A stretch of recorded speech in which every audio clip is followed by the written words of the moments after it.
Shalom. First and foremost, I want to give all praises, honor, and glory to Yahweh, Bahasham, Yahweh Shai, Bahasham, Rakha Kodash. Yahweh is the name of the Heavenly Father in the ancient Hebrew. Bahasham, meaning in the name of Yahweh Shai, the only begotten Son, who the world ignorantly calls Jesus Christ. I want to give double honors to the elders and the apostles of Great Millstone, and peace and blessings to the elect.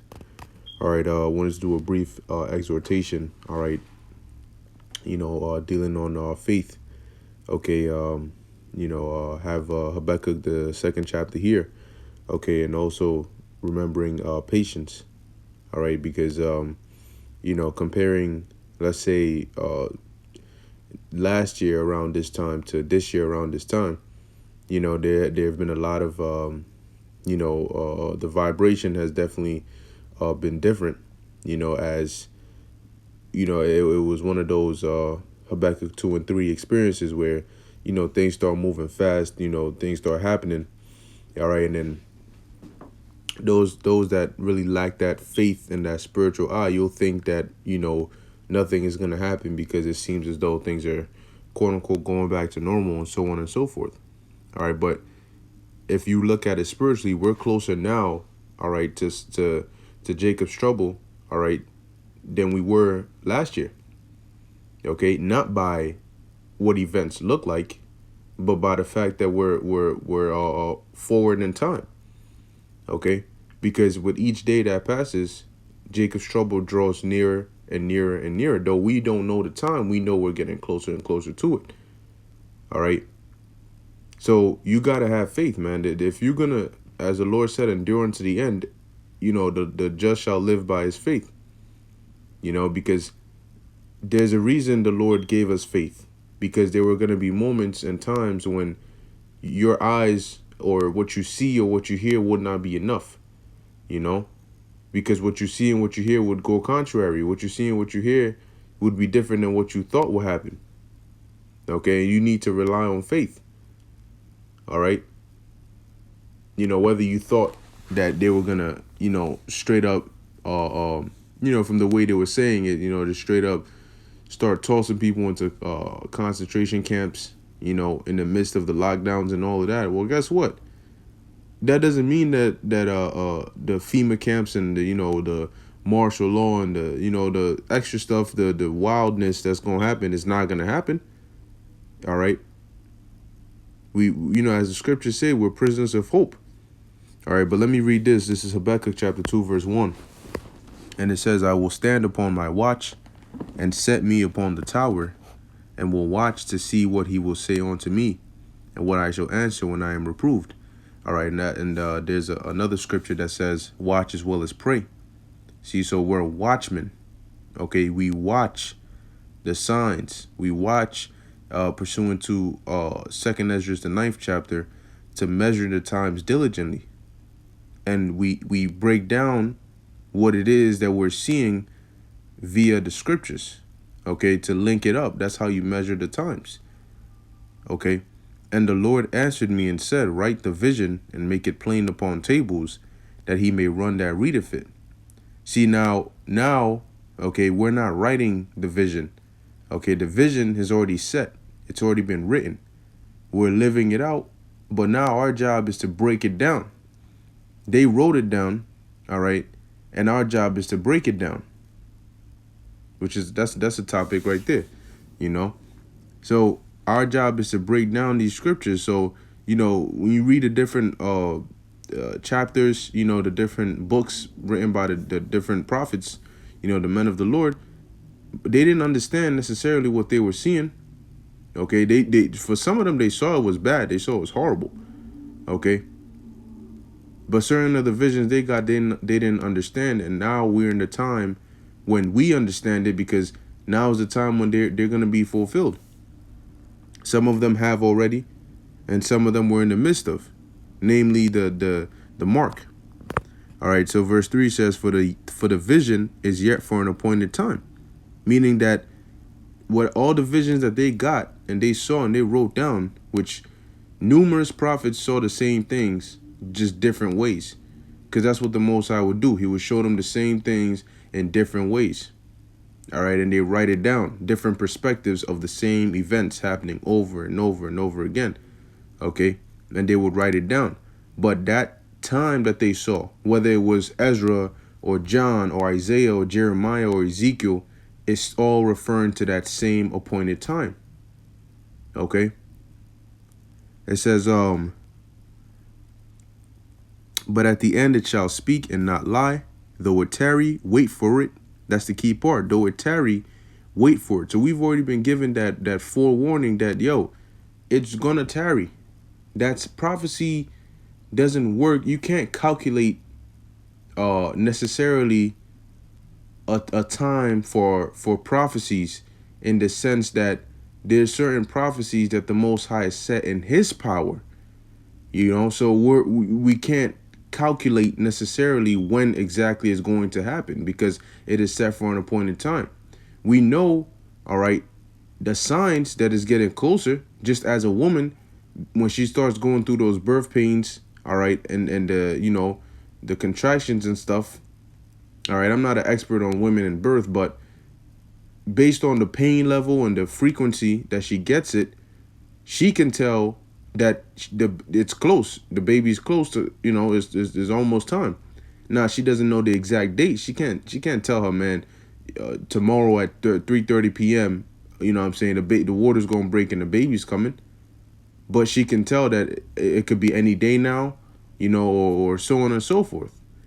So what we do is we, all right, look at the spiritual birth pains and spiritual contractions and stuff based on the calamities, all right, and the different events that are taking place in the world. And we can measure, okay, how close we are to the end. And if you noticed, the same way the pains get worse before the baby comes, these prophecies or these prophetic events, all right, or prophecy related events are happening more often. You're hearing more and more talks about them. For example, the mark. We're at the point where the Pentagon has already come out themselves and actually said it, that they developing something like that. Okay, we're at that point where they're causing all, and next comes the receiving. Okay, so we're in that point of those frequent pains. All right, you know, a couple years ago, you know, every year, every couple of months, you'll hear something about it. You know, then as you notice, if you were paying attention, the interval between those prophecies started getting shorter and shorter. You know, and you know, tensions in the East start sounding more and more serious. All right, talks about the mark, okay, are more frequent. Almost every other day, you're hearing some talks about, you know, digital currencies, or, you know, biometric systems being set up here and there. You know, as opposed to years before. So it's happening more frequently. Though it is tarrying, we were told to wait, not to lose patience. Okay, that is the key part. So how do we know that it's gonna happen, even though, you know, some may say, well, oh, you've been saying this and saying this and saying this and nothing has happened? Well, guess what? Hebrews 11:1. Now faith is the substance of things hoped for, and what are we? Prisoners of hope, right? So really, we have faith because we're prisoners of hope, right? It says the evidence of things not seen. That's the point. That's why you need faith. It's your evidence. It's the evidence of the things you don't see. Because if you didn't have faith, you wouldn't be able to make it unto the end, because you'd be going off of what you see. Okay? But it's really about what you don't see. That's the important part. These people, they don't see the kingdom. They don't see Jacob's trouble coming. They don't see the things that we see. Okay? They don't have that evidence. And in turn, they live their life after what they do see. They labor for the meat that perisheth. Okay, so what's going to happen to them? When that time comes, when all hell breaks loose, they're going to get caught off guard. They're going to be slaughtered. They're going to be hurt. Okay? But we see, okay, the things that are not seen via the evidence, which is faith. Okay, faith is the substance of things hoped for, the evidence of things not seen. So we know these things which are not seen, even though they're not seen, we know them through faith, right? So some of the things we prophesy about, it's not seen by us now, okay? It's not seen by the average individual, but we know it exists through faith because that's the evidence for it, right? If you could show somebody of if you imagine you could go and record the kingdom of heaven and come back and show it to somebody, that'll be the evidence, that recording. And based on that evidence, they'll say, oh yeah, okay, the kingdom of heaven exists. I believe it. So I'm gonna fashion my life now in accordance so I can make it to the kingdom. All right. But we're not able to go to the kingdom and get a video recording and come back. Okay. Our version is faith. So instead of looking at that recording as the evidence, our evidence is faith through the scriptures. All right. And as it says, for by it the elders obtained a good report. And faith, and guess what? The more and more, or the closer and closer we get to these times, a lot of people are going to lose faith. Some through lack of patience. They're going to lose faith in the sense of, I thought this was going to happen. It didn't happen. I don't believe it anymore. And some are going to lose faith through when it actually happens and they bug out. Because there's the faith that it will happen. And then there's the faith, the other faith of, will I get delivered when it happens? So you have that faith of, oh, I don't even believe it because it might not happen. And then you have those who, when it does happen, they'll say, well, is the Most High really going to deliver me? Maybe I'm better off taking the mark. They don't have the faith that the Lord will deliver them. So there's different levels to it, but either way, people are going to be losing it. And those who have it, who it's been given to, guess what? They are going to be, they're going to flourish. Then shall they be known who am I chosen. The elect's faith is going to be strengthened, is going to grow. Okay, while those that are not of the elect, guess what? Their faith is going to diminish. Ephesians 2:8, for by grace are ye saved through faith. All right. And that not of yourselves, it is the gift of God. See, so that's why it's very important. It's a gift. Verse 9, not of works, lest any man should boast. All right. So this ability to believe, not only to perceive and understand, but to believe, okay, in the prophecies and the scriptures and the kingdom and whatnot, that is through faith. You have to apply that, okay? And that has to actually affect the way you live your life, you know? Because as it says in the book of James, let's go to it real quick.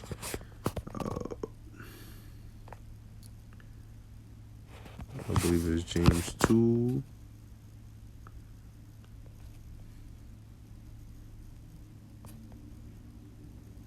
There we go. The book of James, chapter 2, verse 17. It says, even so faith, if it hath not works, is dead, being alone. Yea, a man may say, thou hast faith, and I have works. Show me thy faith without thy works, and I will show thee my faith by my works. So when you look at those, you have certain people that stop going out and teaching. They stop doing pushing the word of the Lord, but they'll claim they have faith. Well, you can't see their faith, okay, because it's only in words.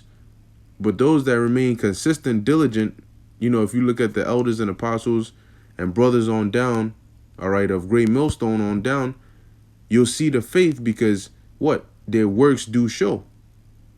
Okay? Because at one point, if let's say there's two of us and we both claim to have faith, and because of that, we go out and we start teaching, and 5 years later, one person stops going out, but the other keeps going out, and they both keep saying they have faith, who are you going to believe? You're going to believe the one that's still out there. Because the same faith he had that kept him going out, that made him go out there in the first place, is the same faith he has that keeps him going out there, as opposed to the other one who says, I have faith. Well, then why'd you stop going out? As there was a different kind of faith you had that made you go out. So what happened to that kind of faith? Did you lose it? All right. As it says, thou believest that there is one God, thou doest well. The devils also believe and tremble. See? So there's certain things that people, they try to use as a means of justification. But excuse me, sir, you need to understand that, okay, that's basic.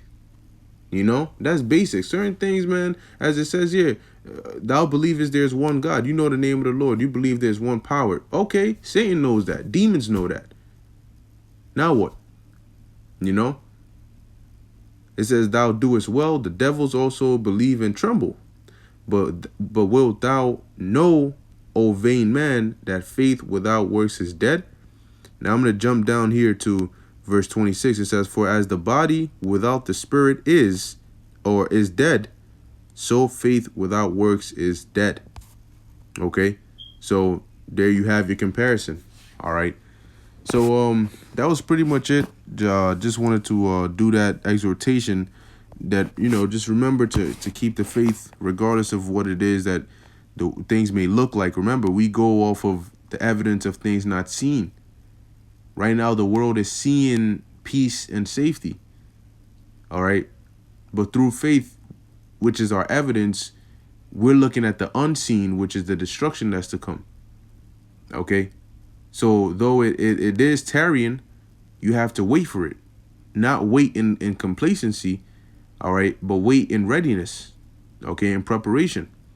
Because as it says, because it will surely come. And when it comes, it will not tarry. All right, it's not going to drag his feet. Okay, and as Yahushua said, when he comes, shall he find faith on earth? Well, you want to be a part of that minimal fraction that is going to be in that yes, So with that, I hope you are edified. In closing, I want to give all praises, honor, and glory to Yahweh, Bahashem, Yahushai, Bahashem, Rakha Kodash. Until next time, Shalom.